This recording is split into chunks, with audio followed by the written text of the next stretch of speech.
بسم الله الرحمن الرحيم سبحان الذي أسرى بعبده ليلا من المسجد الحرام إلى المسجد الأقصى الذي باركنا حوله لنريه من آياتنا إنه هو السميع البصير وآتينا موسى الكتاب وجعلناه هدى لبني إسرائيل ألا تتخذوا من دوني وكيلا ذرية من حملنا مع نوح إنه كان عبدا شكورا وقضينا إلى بني إسرائيل في الكتاب لتفسدن في الأرض مرتين ولتعلن علوا كبيرا فإذا جاء وعد أولاهما بعثنا عليكم عبادا لنا أولي بأس شديد فجاسوا خلال الديار وكان وعدا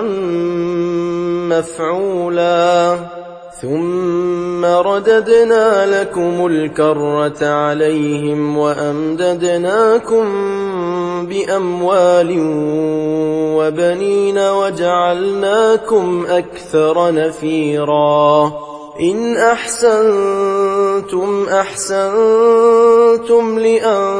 لأنفسكم وإن أسأتم فلها فإذا جاء وعد الآخرة ليسوءوا وجوهكم وليدخلوا المسجد كما دخلوه أول مرة وليتبروا ما علوا تتبيرا عسى ربكم أن يرحمكم وإن عدتم عدنا وجعلنا جهنم للكافرين حصيرا إن هذا القرآن يهدي للتي هي أقوم ويبشر المؤمنين الذين يعملون الصالحات أن لهم أجرا كبيرا وأن الذين لا يؤمنون بالآخرة أعتدنا لهم عذابا أليما ويدعو الإنسان بالشر دعاءه بالخير وكان الإنسان عجولا وجعلنا الليل والنهار آيتين فمحونا آية الليل وجعلنا آية النهار مبصرة لتبتغوا فضلا من ربكم ولتعلموا عدد السنين والحساب وكل شيء فصلناه تفصيلا وكل إنسان ألزمناه طائره في عنقه ونخرج له يوم القيامة كتابا يلقاه منشورا اقرأ كتابك كفى بنفسك اليوم عليك حسيبا من اهتدى فإنما يهتدي لنفسه ومن ضل فإنما يضل عليها ولا تزر وازرة وزر أخرى وما كنا معذبين حتى نبعث رسولا وإذا أردنا أن نهلك قرية أمرنا متر فيها ففسقوا فيها فحق عليها القول فدمرناها تدميرا وكم أهلكنا من القرون من بعد نوح وكفى بربك بذنوب عباده خبيرا بصيرا من كان يريد العاجلة عجلنا له فيها ما نشاء لمن نريد ثم جعلنا له جهنم يصلاها مذموما مدحورا ومن أراد الآخرة وسعى لها سعيها وهو مؤمن فأولئك كان سعيهم مشكورا كلا نمد هؤلاء وهؤلاء من عطاء ربك وما كان عطاء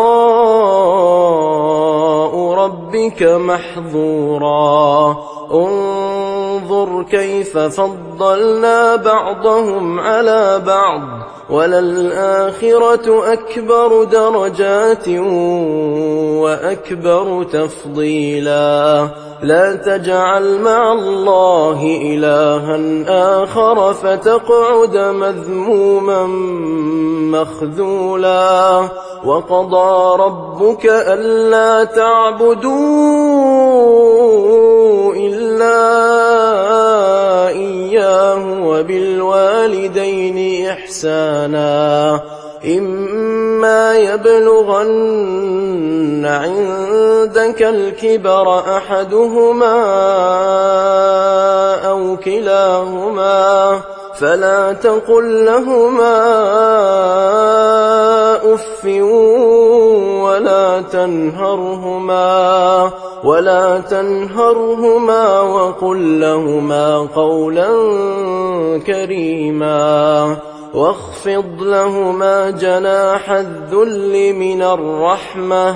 وقل رب ارحمهما كما ربياني صغيرا ربكم أعلم بما في نفوسكم إن تكونوا صالحين فإنه كان للأوابين غفورا وآت ذا القربى حقه والمسكين وابن السبيل ولا تبذر تبذيرا إن المبذرين كانوا إخوان الشياطين وكان الشيطان لربه كفورا وإما تعرضن عنهم ابتغاء رحمة من ربك ترجوها فقل لهم قولا ميسورا ولا تجعل يدك مغلولة إلى عنقك ولا تبسطها كل البسط فتقعد ملوما محسورا إن ربك يبسط الرزق لمن يشاء ويقدر إنه كان بعباده خبيرا بصيرا ولا تقتلوا تقتلوا أولادكم خشية إملاق نحن نرزقهم وإياكم إن قتلهم كان خطأ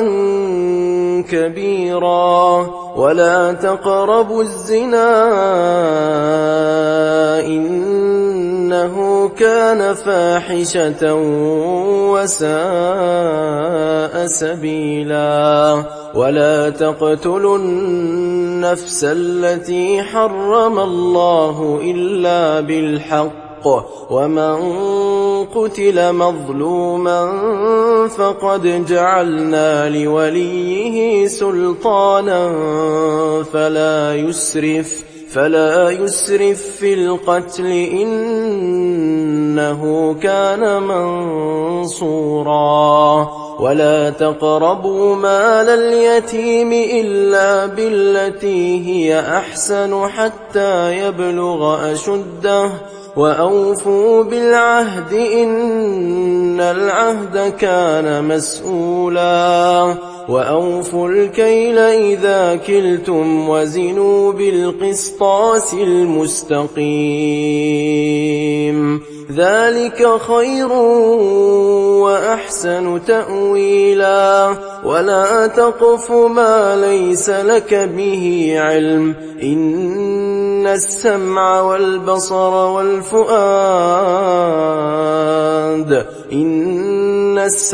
والبصر والفؤاد كل أولئك كان عنه مسؤولا ولا تمش في الأرض مرحا إنك لن تخرق الأرض ولن تبلغ الجبال طولا كل ذلك كان سيئه عند ربك مكروها ذلك مما أوحى إليك ربك من الحكمة ولا تجعل مع الله إلها آخر فتلقى في جهنم ملوما مدحورا أفأصفاكم ربكم بالبنين واتخذ من الملائكة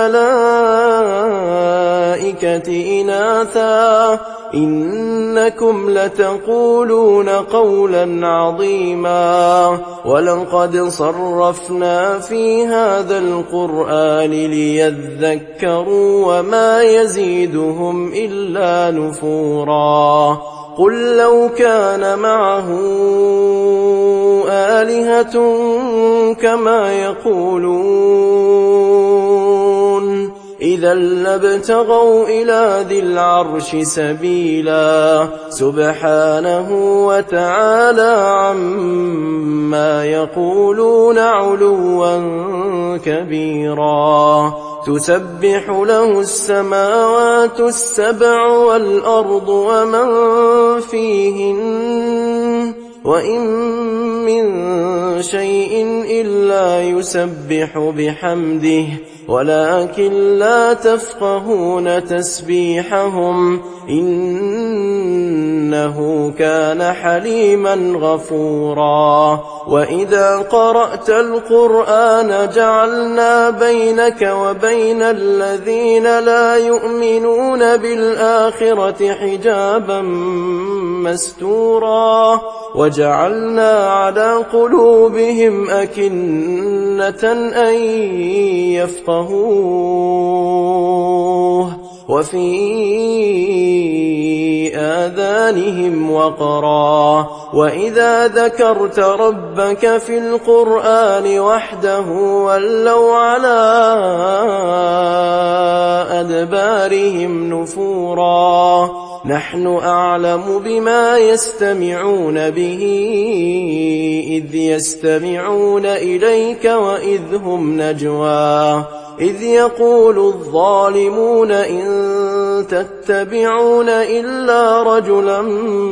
مسحورا انظر كيف ضربوا لك الأمثال فضلوا فلا يستطيعون سبيلا وقالوا أئذا كنا عظاما ورفاتا أئنا لمبعوثون خلقا جديدا قل كونوا حجارة أو حديدا أو خلقا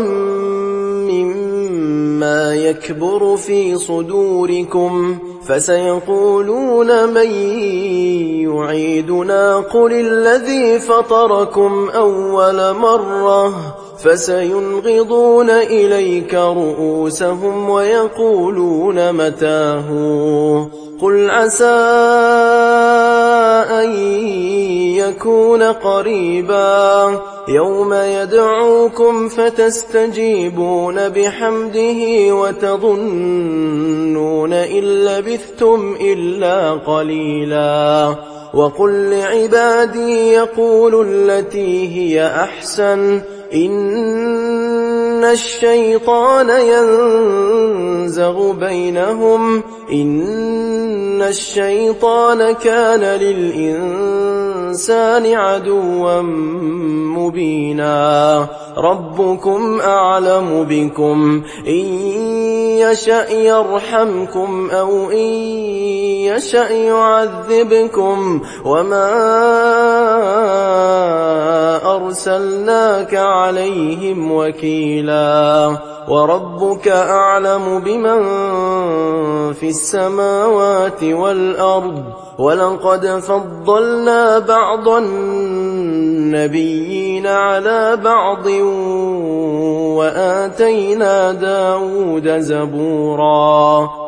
قل ادعوا الذين زعمتم من دونه فلا يملكون كشف الضر عنكم ولا تحويلا أولئك الذين يدعون يبتغون إلى ربهم الوسيلة أيهم أقرب ويرجون رحمته ويخافون عذابه إن عذاب ربك كان محذورا وإن من قرية إلا نحن مهلكوها قبل يوم القيامة أو معذبوها عذابا شديدا كان ذلك في الكتاب مسطورا وما منعنا أن نرسل بالآيات إلا أن كذب بها الأولون وآتينا ثمود الناقة مبصرة فظلموا بها وما نرسل بالآيات إلا تخويفا وإذ قلنا لك إن ربك أحاط بالناس وما جعلنا الرؤيا التي أريناك إلا فتنة للناس والشجرة الملعونة في القرآن ونخوفهم فما يزيدهم إلا طغيانا كبيرا وإذ قلنا للملائكة اسجدوا لآدم فسجدوا إلا إبليس قال أأسجد لمن خلقت طينا قال أرأيتك هذا الذي كرمت علي لئن أخرتني إلى يوم القيامة لأحتنكن ذريته إلا قليلا قال اذهب فمن تبعك منهم فإن جهنم جزاؤكم جزاء موفورا واستفزز من استطعت منهم بصوتك وأجلب عليهم بخيلك ورجلك وشاركهم في الأموال والأولاد وعدهم وما يعدهم الشيطان إلا غرورا إن عبادي ليس لك عليهم سلطان وكفى بربك وكيلا ربكم الذي يزجي لكم الفلك في البحر لتبتغوا من فضله إنه كان بكم رحيما وإذا مسكم الضر في البحر ضل من تدعون إلا إياه فلما نجاكم إلى البر أعرضتم وكان الإنسان كفورا أفأمنتم أن يخسف بكم جانب البر أو يرسل عليكم حاصبا ثم لا تجدوا لكم وكيلا أم أمنتم أن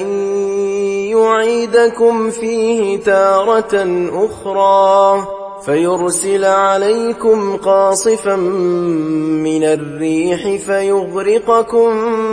بما كفرتم ثم لا تجدوا لكم علينا به تبيعا ولقد كرمنا بني آدم وحملناهم في البر والبحر ورزقناهم من الطيبات وفضلناهم على كثير ممن خلقنا تفضيلا يوم ندعو كل أناس بإمامهم فمن أوتي كتابه بيمينه فأولئك يقرؤون كتابهم ولا يظلمون فتيلا ومن كان في هذه أعمى فهو في الآخرة أعمى وأضل سبيلا وإن كادوا ليفتنونك عن الذي أوحينا إليك لتفتري علينا غيره وإذا لاتخذوك خليلا ولولا أن ثبتناك لقد كدت تركن إليهم شيئا قليلا إذا لأذقناك ضعف الحياة وضعف الممات ثم لا تجد لك علينا نصيرا وإن كادوا ليستفزونك من الأرض ليخرجوك منها وإذا لا يلبثون خلافك إلا قليلا سنة من قد أرسلنا قبلك من رسلنا ولا تجد لسنتنا تحويلا أقم الصلاة لدلوك الشمس إلى غسق الليل وقرآن الفجر إن قرآن الفجر كان مشهودا ومن الليل فتهجد به نافلة لك عسى أن يبعثك ربك مقاما محمودا وقل رب أدخلني مدخل صدق وأخرجني مخرج صدق واجعل لي من لدنك سلطانا نصيرا وقل جاء الحق وزهق الباطل إن الباطل كان زهوقا وننزل من القرآن ما هو شفاء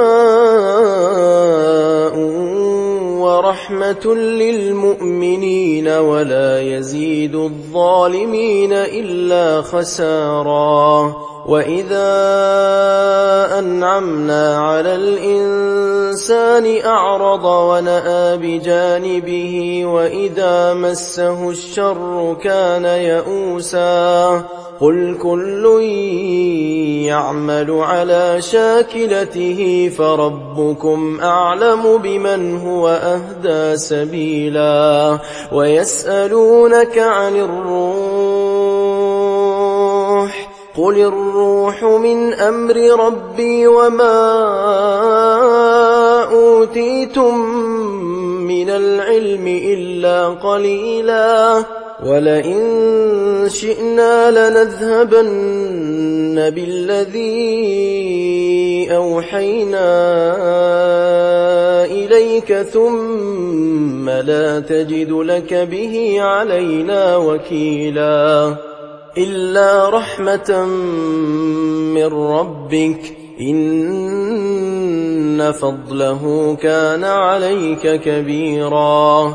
قل لئن اجتمعت الإنس والجن على أن يأتوا بمثل هذا القرآن لا يأتون بمثله ولو كان بعضهم لبعض ظهيرا ولقد صرفنا للناس في هذا القرآن من كل مثل فأبى أكثر الناس إلا كفورا وقالوا لن نؤمن لك حتى تفجر لنا من الأرض ينبوعا أو تكون لك جنة من نخيل وعنب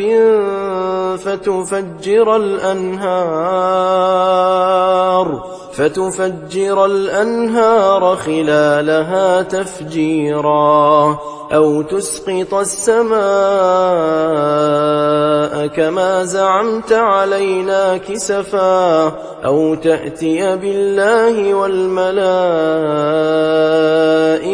قبيلا أو يكون لك بيت من زخرف أو ترقى في السماء ولن نؤمن لرقيك حتى تنزل علينا كتابا نقرأه قل سبحان ربي هل كنت إلا بشرا رسولا وما منع الناس أن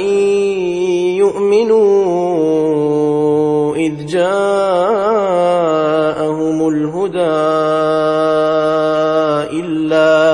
إلا أن قالوا أبعث الله بشرا رسولا قل لو كان في الأرض ملائكة يمشون مطمئنين لنزلنا عليهم من السماء ملكا رسولا قل كفى بالله شهيدا بيني وبينكم إنه كان بعباده خبيرا بصيرا ومن يهد الله فهو المهتد ومن يضلل فلن تجد لهم أولياء من دونه ونحشرهم يوم القيامة على وجوههم عميا وبكما وصما مأواهم جهنم كلما خبت زدناهم سعيرا ذلك جزاؤهم بأنهم كفروا بآياتنا وقالوا أئذا كنا عظاما وقالوا أئذا كنا عظاما ورفاتا أئنا لمبعوثون خلقا جديدا أولم يروا أن الله الذي خلق السماوات والأرض قادر على أن يخلق مثلهم وجعل لهم أجلا لا ريب فيه فأبى الظالمون إلا كفورا قل لو أنتم تملكون خزائن رحمة ربي إذا لأمسكتم خشية الإنفاق وكان الإنسان قتورا ولقد آتينا موسى 9 آيات بينات فاسأل بني إسرائيل إذ جاءهم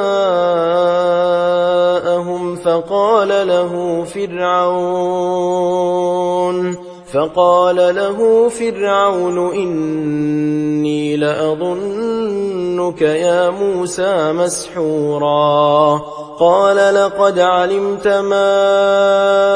أنزل هؤلاء إلا رب السماوات والأرض بصائر وإني لأظنك يا فرعون مثبورا فأراد أن يستفزهم من الأرض فأغرقناه ومن معه جميعا وقلنا من بعده لبني إسرائيل